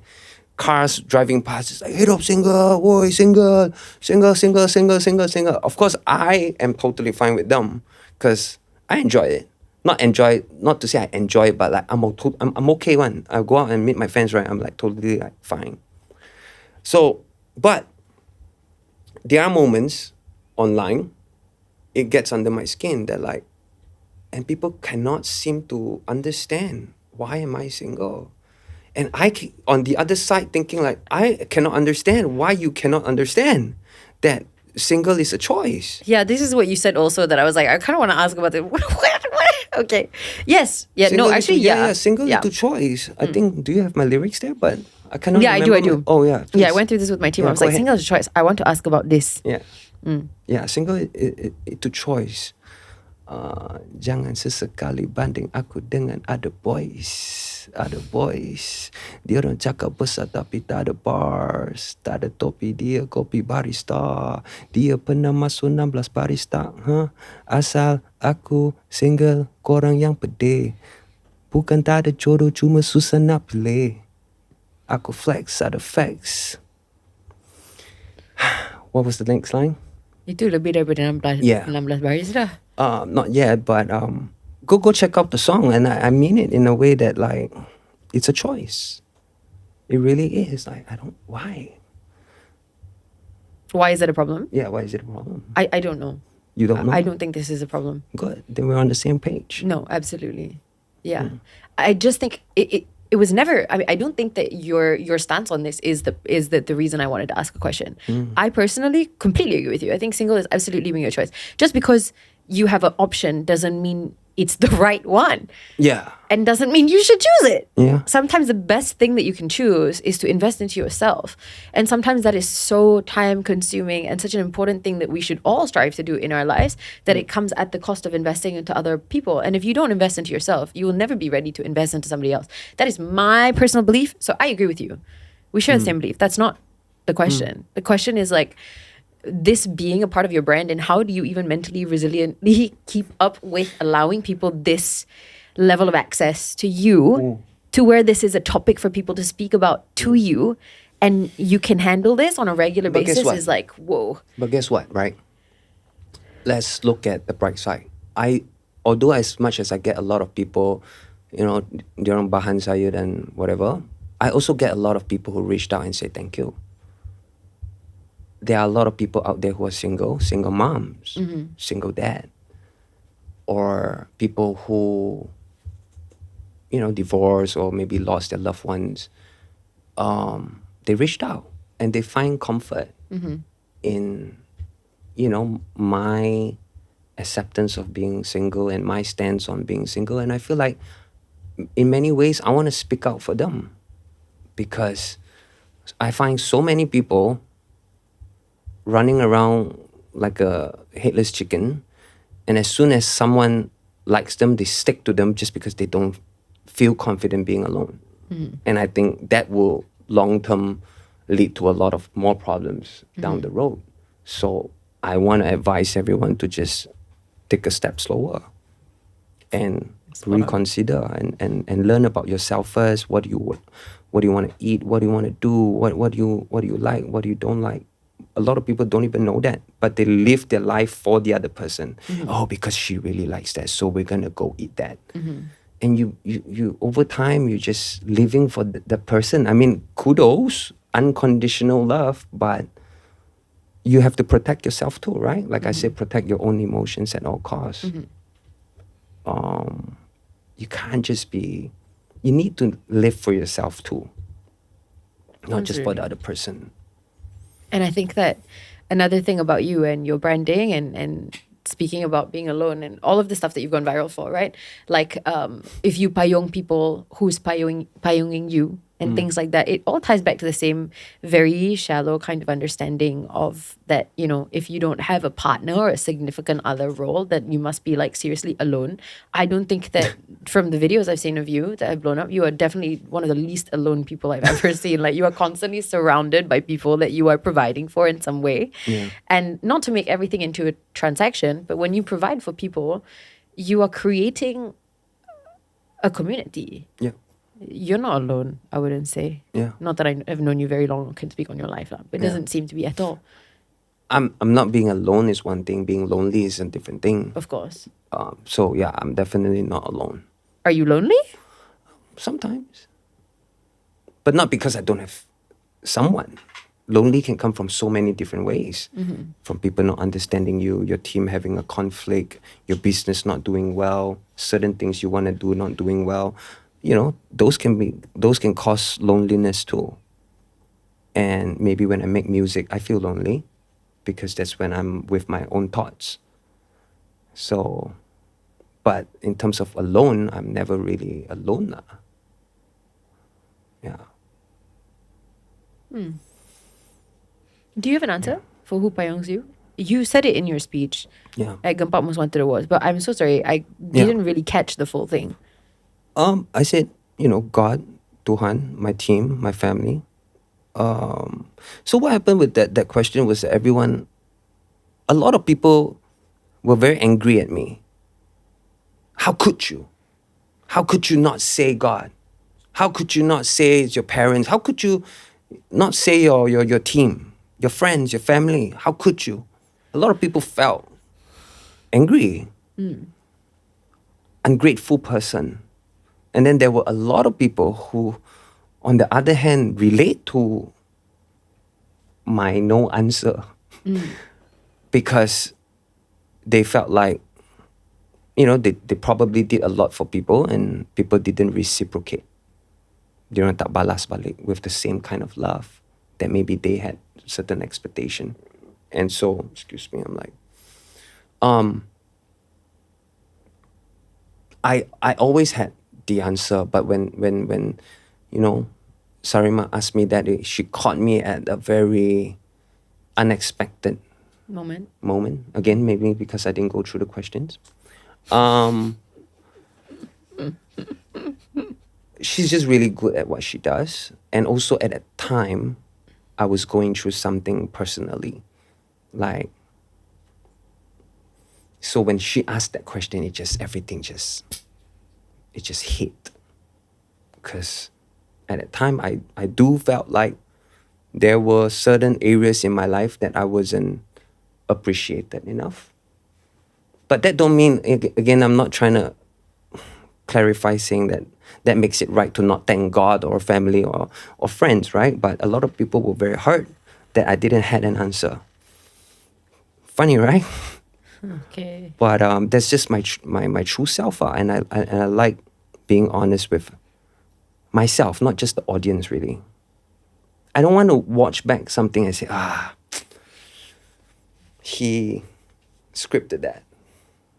Like, I judge myself sometimes. We all do. So I actually enjoy watching. I actually don't enjoy watching myself. The fun fact is, my manager be like, hey, you know, this podcast is up. You want to watch? I was like, no, I don't want to watch. So you're not going to watch this? Oh, you have to. Come on. Okay. You have to. I eventually watch it, but I need to be in a state where I think like, okay, I'm ready to watch it. So there are some podcasts I don't watch it again. Yeah. Not this one though. Yeah, this one. Have to. Yeah. Okay.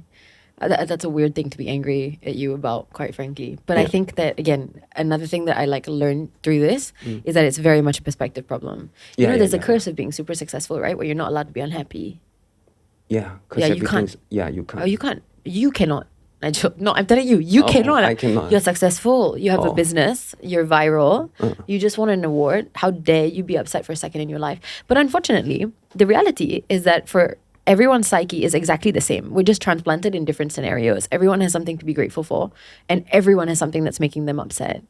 Everyone has good days and bad days. It is impossible for you to achieve any level of success, including becoming a billionaire, and not have a bad day.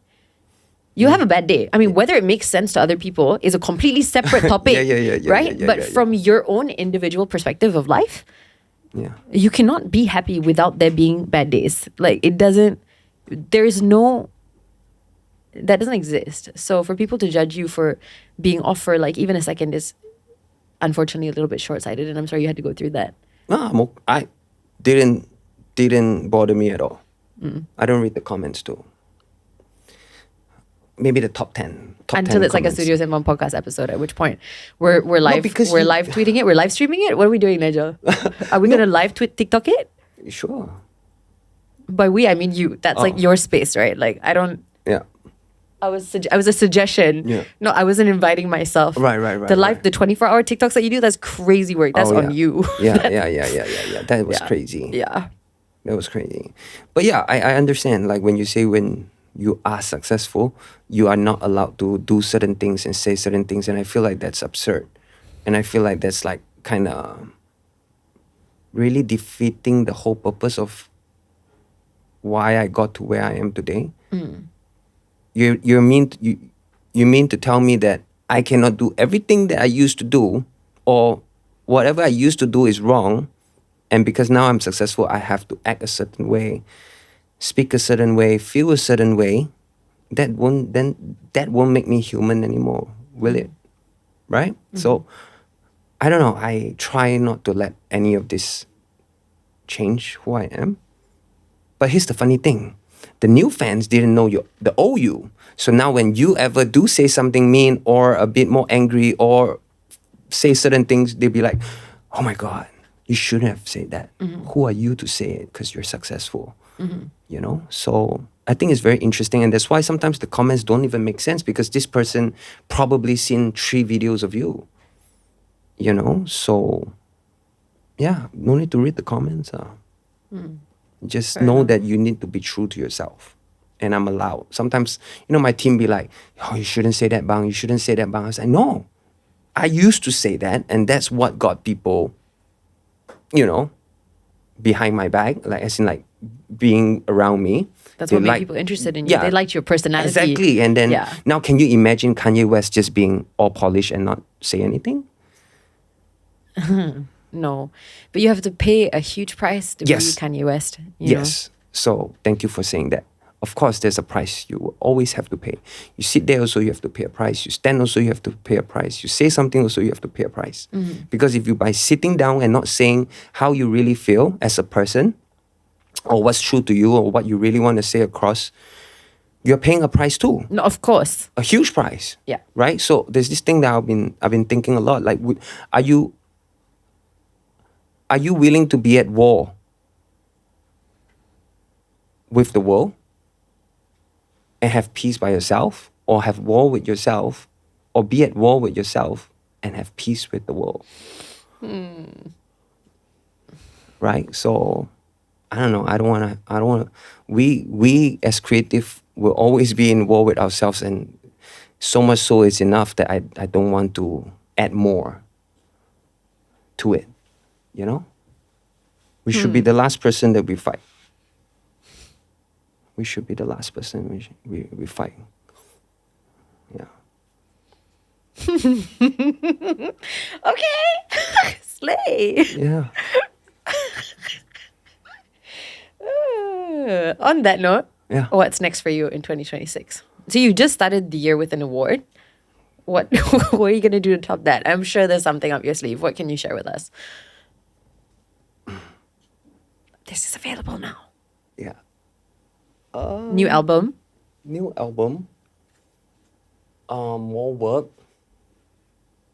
More campaigns, collaborations. Yes, like, yeah, pretty much that. But I don't think so that's the scary thing, right? I never asked for the award. In a way, right? In a way. I did ask my fans to vote for me, but in a way, I didn't ask for the award. Like you couldn't control the circumstances that led to that. Yeah. So now the question that everyone keeps asking me, what's next and how do you top that? That's the scariest part. For any creative, for any business owner, it's like the next million and the next million and the next million. So I don't have an answer. I don't know what's next. I think you asked me during the photo shoot. Yeah, you said Chinese New Year. Yeah, you said what's next Chinese New Year. So Chinese New I'm Year so is like sorry. over. I'm so Please sorry. don't answer Raya because maybe by the time this episode comes out, Raya also will be over. Yeah. So it's going to be Thaipusam next or Deepavali or something, right? No, like really, everything is just. I know for a fact that if I give my best every day, every minute, things will take care of itself. Right. I really believe that. I really do. I really do. I always say 6 o'clock later is a future plan. So don't ask me what's 3 years or 5 years. I don't even know what I'm going to eat later. So that's a future plan too. What are you going to do tomorrow morning and then afternoon, after lunch, 3 o'clock, 3:30. Every minute of it can be a future plan. But most people don't even do anything now. But they're talking about the 3 and the 5 and the 10-year plan. And I think if you take care of the next minute, it will take care of itself. Yeah. Let me take care of the next minute. Okay. We have rapid fire. Okay, let's go. Oh my God. So bad at this. My segue is so good though. Like, did no one else think? Right? Slay. Okay. First cap you ever owned. A New Era cap. Oh no, Under Armour. Remember? I was saying. You did. Okay, fair my enough. dad, yeah. Most worn cap color. Black. Makes sense, right? Yeah. Okay. Okay. Am I supposed to elaborate? No, right? It's a rapid fire. So. It's never been rapid before, but it's like totally fine. Okay. One word to describe the cap city.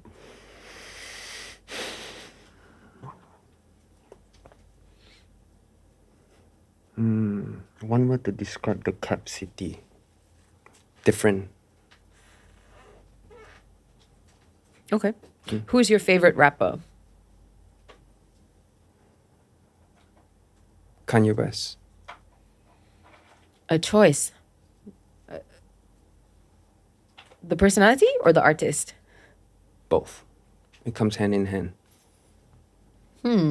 Okay.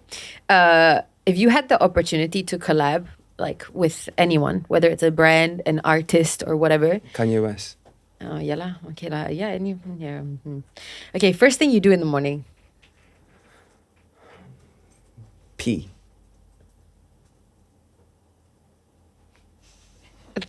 In my head, I thought the answer was gonna be like check Instagram. I thought it was like one of those like after. No, don't you like run to the toilet? No, when you same, wake up? but like that's not the answer that you answer, right? That's like that's the stuff. Rapid fire is supposed to be on top of my head, right? Wow. No, okay. guess what? I did one with Sean lately. It was horrible. I spent so much time thinking, which I told myself, okay, if With I Sean? ever... Yeah, it was for Astro Gempa. For Gempa. Yeah. Okay. And I said, if I ever get another rapid fire, I'm just gonna, yeah, you let it out. You nailed that. Okay. Killed it. Thank you. That was really. This is my redemption moment. Wow. Okay. Let's go. One sentence of business advice.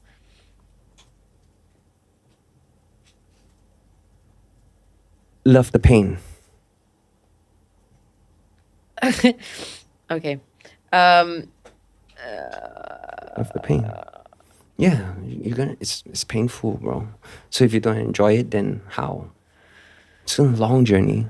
It's still painful now, just so you Yeah. know, right? So you gotta enjoy it, lah.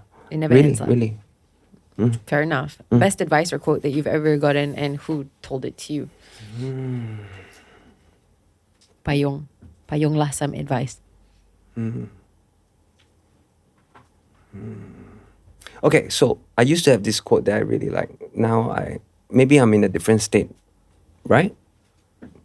I used to say, I don't know who told me. I mean, it's out there lah. But my dad said that a lot.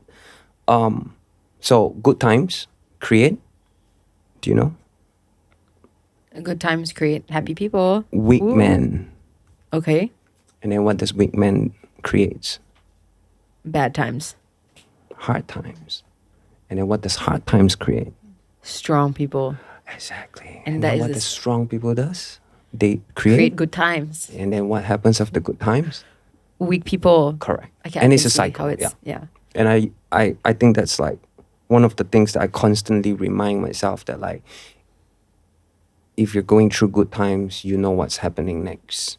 You're going to be a weak man. And so how do you not be a weak man is where the key really lies, which I'm still searching for the key to not be a weak man, which comes back down to what we've shared earlier. Just because you're successful, you're not supposed to do certain things. You're not supposed to share. You're not supposed to be human. You're not supposed to do anything, which is like, then you become weak lah. Lama-lama, tak nak post ni, tak nak cakap ni, tak nak buat ni.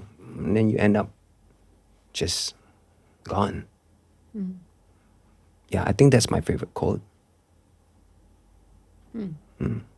Interesting. Something to think about. Yeah. Any last messages for your fans out there yang dah setia menemani kita buat berapa lama jam yang kita dah duduk kat sini? Thank you guys. Inolah yang tengok selepas benda ni dipublish. no. Bukan saja kat dalam bilik. Ini bilik ni juga. Yeah. I want to Tapi thank them first because I feel like they're bored. But no, thank you so much for listening to this story. But to the fans, thank you so much. Yeah, I'll be watching this episode with you guys. Okay. Look out for my comment. Yeah. Yes. But before we end, macam my show pula. Please go ahead. What is happening? We started the show Payung and then we have to end the show Payung. Oh my god, why am I getting payung? Why not? Okay, so this is Oh my god, congratulations. That's so cool. It's a bracelet, the bracelet, and it's for you. Thank you. Would you like to wear it now? Yes, absolutely. Nigel, I'm really waiting for you to come out with like a line of umbrellas. Okay. Yeah, no, I really think you should because it rains a lot in this country and I feel like you're not just like, you know, the guy with many caps. You also have a lot of umbrellas. Yes. So I really think you should consider. Good idea. Yeah. I would. But if I ever do it, I probably won't sell it. Which you have and you're not selling it. Wait, sorry. Wait, what? I do have a... There's an Yeah. umbrella that he's not selling, which is the same one he brought on stage. So Oh, no, I remember this umbrella. This is like an iconic... Why are you not selling it? about Payung, you cannot be selling umbrellas. He's gonna give them out for free. Yeah, I cannot give... I mean, Payung, you know? Right. Maybe you sell... I mean, you can sell Payung if you're not about Payung, but for me, it's good. But yeah.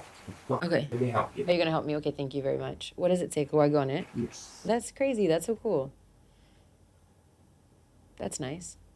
Thank you so much. Are these caps?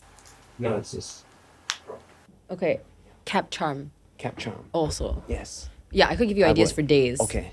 We can go. Yes, we can Not go. me living vicariously through people who have already started their own businesses and refusing to do the same for myself. No, but thank you But so yes, much. This is great. thank Do you know you. what's so crazy? Yeah. So for my like supporters and stuff out there, we have like a name that we call ourselves, and it's Familia, Oh. which is keluarga lah. Oh my God. Yeah. Perfect. Yeah, and this is the Perfect. Bahasa Melayu version, so that's great. Perfect, Thank you so perfect, much, and perfect. thank you for Thank you your so much. time, and thank you for coming on the Thank show. you for having me. It was actually really enlightening to get to speak to you, and all the best for everything in the future. Thank you. Same goes to you. Thank you so much, guys. Thank you for your generosity as well. And untuk korang yang sedang menonton di rumah, don't forget to go and stream Nigel's music and support him. And we'll catch you guys in the next episode. Macam biasa, same time, same place. Next week, you already know what to do lah, whatever lah. Bye guys. Thank you so much for watching. Bye.